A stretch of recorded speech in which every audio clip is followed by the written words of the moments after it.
engineering leadership. Toshal is an expert in solution consulting and design, particularly on AWS, Microsoft Azure, and various DevOps tools like Kubernetes, Docker, and Jenkins. He also leads the AWS user group today and is an esteemed AWS community builder. As a speaker and mentor, Toshal shares his extensive knowledge and inspires innovation. Let's give a warm welcome to Toshal Hawaii and here we will talk about the helps to employ unique perspective of Kubernetes scaling. Hello. Guys, can you hear me? Yeah. Okay, the one at the top. Comfortable? Yeah. Great. Okay. So we'll get started. Give me a minute.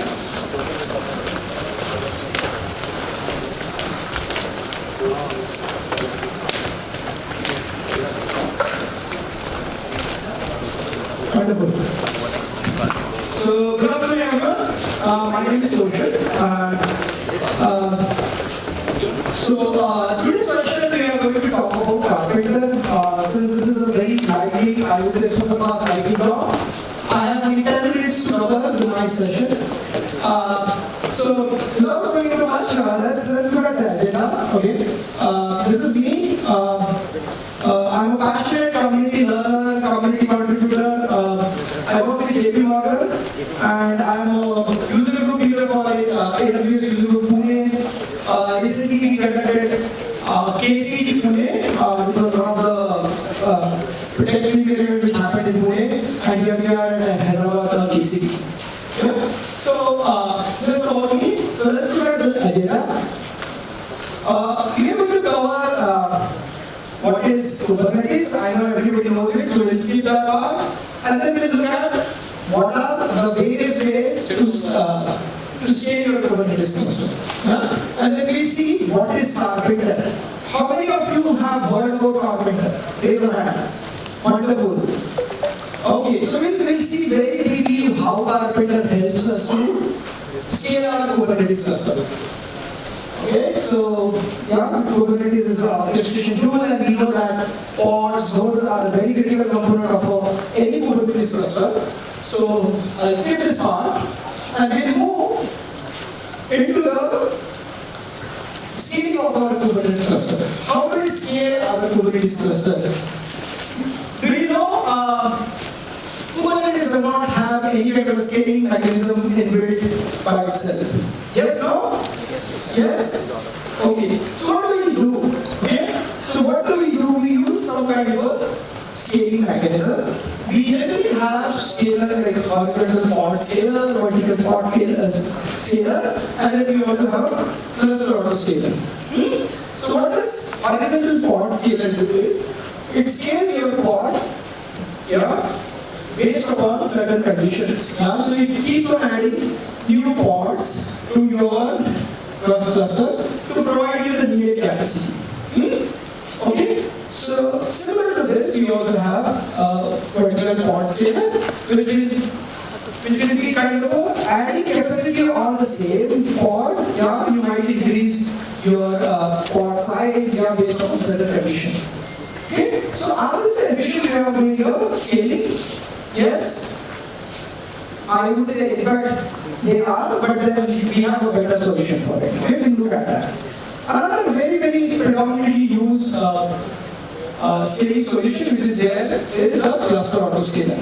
The cluster autoscaler works in conjunction with different cloud providers' autoscaling capabilities to provide you a clustering of your Kubernetes cluster.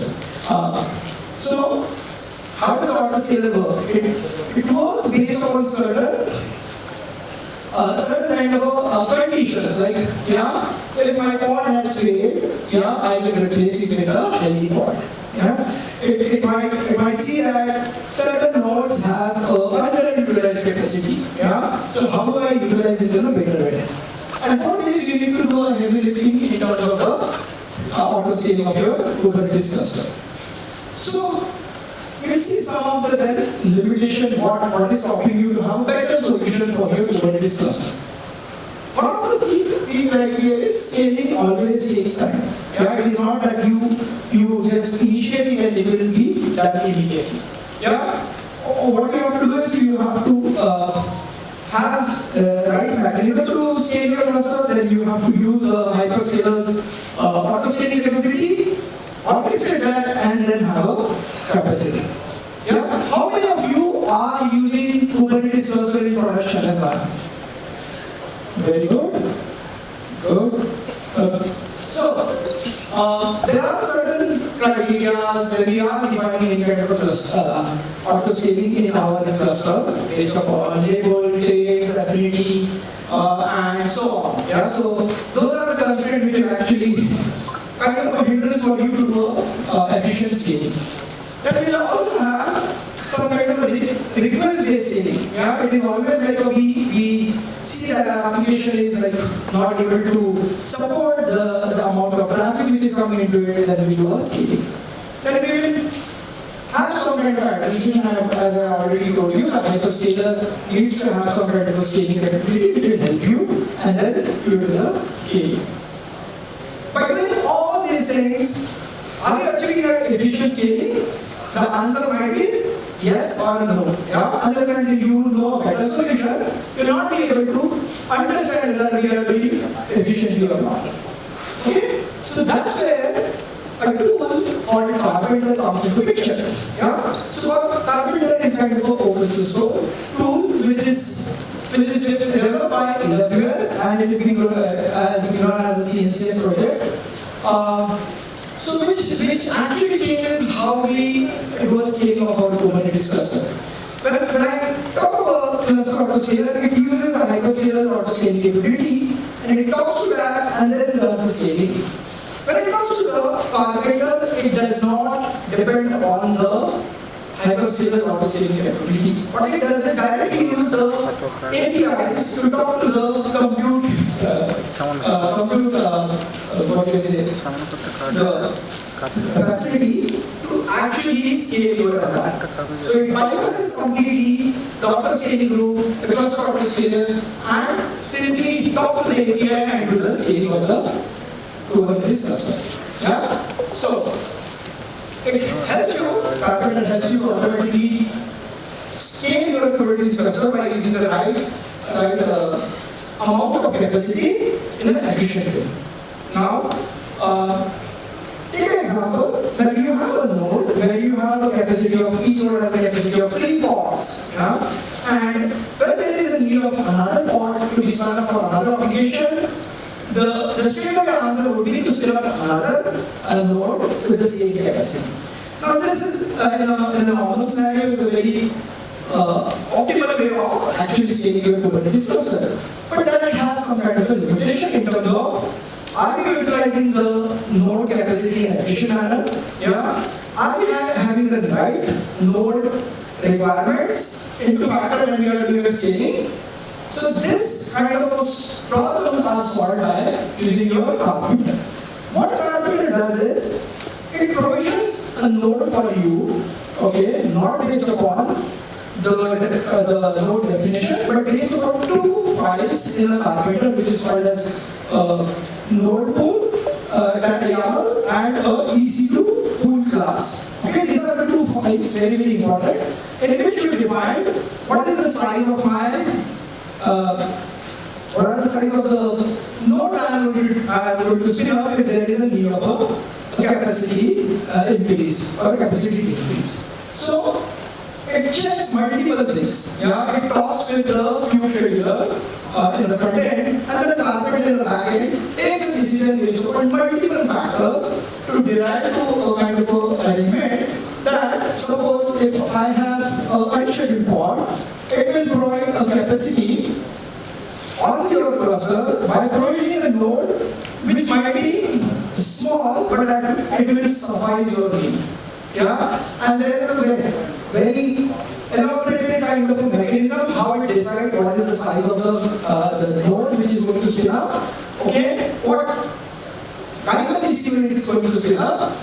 It also checks the labels, the trends, affinity, anti-affinity, all those things into consideration, and based upon that, it is going to provision the node. So in this diagram, if you can see here, we have two nodes which are being like having some capacity, but then when there are some kind of unscheduled pods, what our Karpenter is doing is, it is actually provisioning few of them onto a small size of node, yeah, which will help you to bring back in an efficient way and thereby saving the cost. So this is the beauty of the Karpenter. So what is under the hood? So we'll look at a few of the things what Karpenter provides. So previously the node tool was referred as provisioner. Within the file we used to define take action based upon any kind of unscheduled pods. If there is unscheduled equals to true, yeah, and it is not able to actually spin up a pod, those will be provisioned onto a node which will have the enough capacity to take care of the requirement. So, unscheduled pod will be scheduled if the condition is like unscheduled equals to true. So, this is one of the methods. Then we have provision custom resources which are looking for.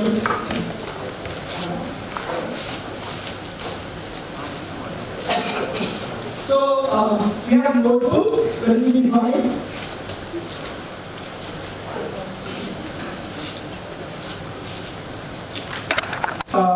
what type of EC2 instance I am going to use. Okay, what is the family, what is the architecture, and so on.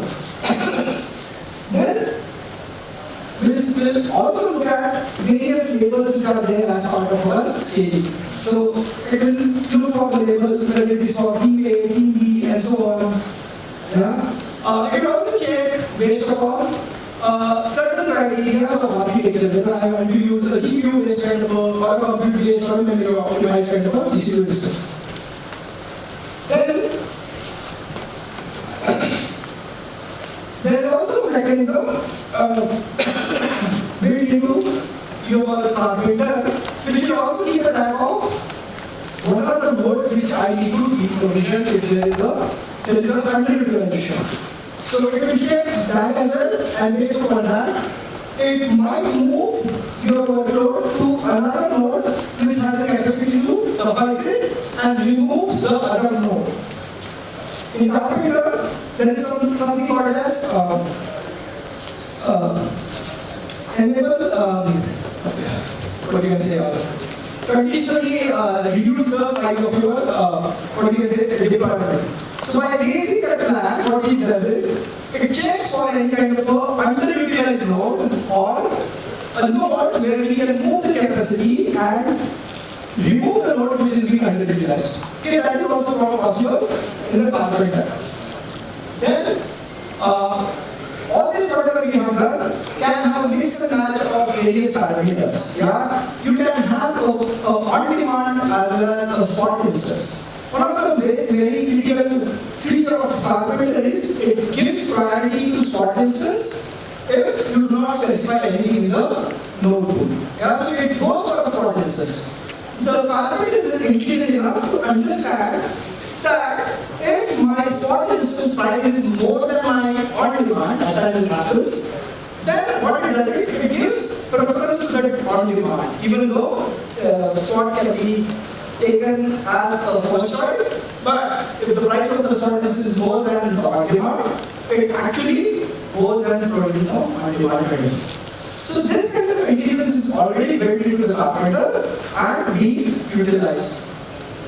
One more thing is, if you want to specify anything in the node pool file, in terms of the size, in terms of the value, in terms of the this, so it is intelligent enough to take the right choice of the compute resource which is needed for to provision the capacity. So, any questions on this?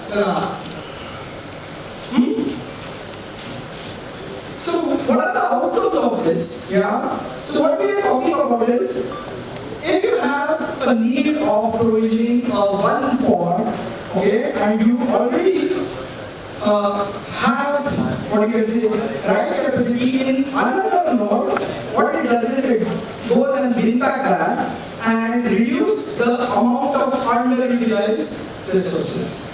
By doing so, it is helping you to actually have a most effective way of managing your Kubernetes environment. Okay, so that's it. I will just have a look at the few advantages we get from Karpenter. Okay, in this you don't have to provision any kind of notebooks. As it is using the direct EC2 APIs, you don't have to worry about any kind of EKS version or any kind of APIs.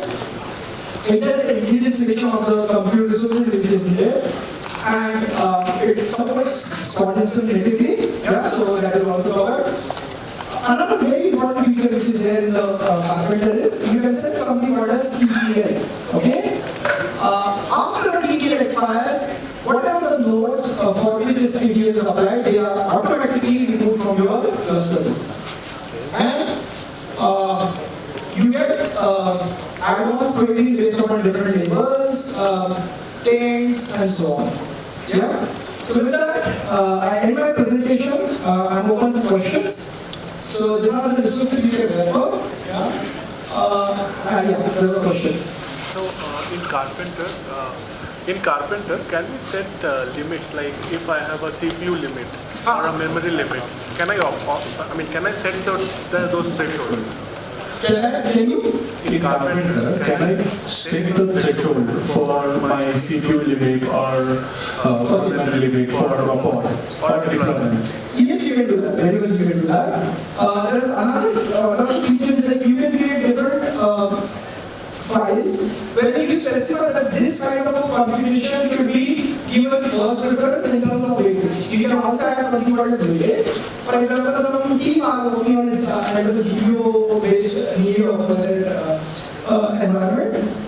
You give a preference of in terms of weightage. So this will be given first preference, and the other will be given this. Say in Karpenter, we still set, say, if the memory spikes over 90% threshold, and the replica should add to 3. I mean, if you have already 2 replicas, it should add 2 more. So once the CPU comes down, it will automatically take care of the node. Yes, it will do that. Yeah, that intelligence is already built. Yeah, and if there is a more capacity in other nodes, it will actually eliminate this node completely and move it to that. Okay. Yeah, thank you. Okay. Anybody else? No? So you can connect me on this. Yeah. And thank you very much for your time. Hope you